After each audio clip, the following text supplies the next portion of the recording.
A little bit because it's reminded me of something that you've told me before. Yeah. Mentioned Sugar Ray Leonard. You've taken him on the pads before. Yeah, he's rapid. Tell us a little bit about that, because obviously he wasn't in his prime at that point. But what rapid. what was that experience like? I couldn't catch him. I couldn't catch the mitts. I was like, but I mean, he was hitting them with like. He originally started flicking them with his hands, and then he put like, I think he put these little mitts on or something, like little bag mitts, and it was just like freakish speed. And he was what? I think he's around Dad's age, so it'd have been like, that was in 2012, 2011, 2012. He was freakish speed, honestly. But just, I mean, I was a bit starstruck. I'm not gonna lie. I mean, that for me, Sugar Ray Leonard for me is like David Beckham for a lot of people. You know, it's he's the guy. He's my favourite fighter. You know, so obviously I wasn't able to watch him, but I don't remember him boxing. But just from all of the footage and seeing him online and studying him and just thinking, it's just what a guy. But yeah, no, I took him. It was before the Freddie Flintoff was whilst we were doing the Freddie Flintoff documentary, and he's a friend of Dad. So Dad sort of said like, "Look, I've got this thing. Can you come down and can you watch him?" And sort of give him a few tips and that just for the cameras. And he was like, "Yeah." And then whilst he was explaining something to Freddie, you know, you got Freddie Flintoff who's learning how to box, and he's got Sugar Ray Leonard trying to explain how to open-handedly flick rather than turn the knuckles on the shot. And I was like, let's just get him to just get him to just jab first. Do you know what I mean? But yeah, no, it was amazing.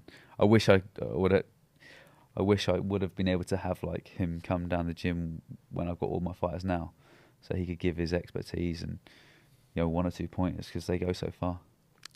Was Mike Tyson around then as well? Mike Tyson come, yeah, about a week or two later. What was he like? What stage of Mike Tyson was that? Because there's been various stages. Vegan stage of Mike Tyson. So I met Mike Tyson when I was 15.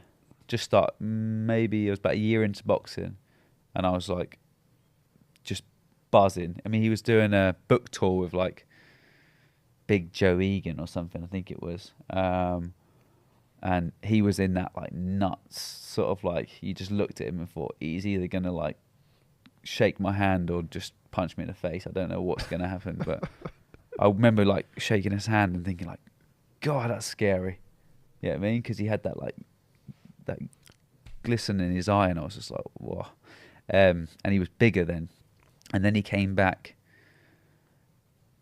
what would that have been? Maybe 8 years later, and he was vegan, and it was just like a different human being. I'd like to meet him now.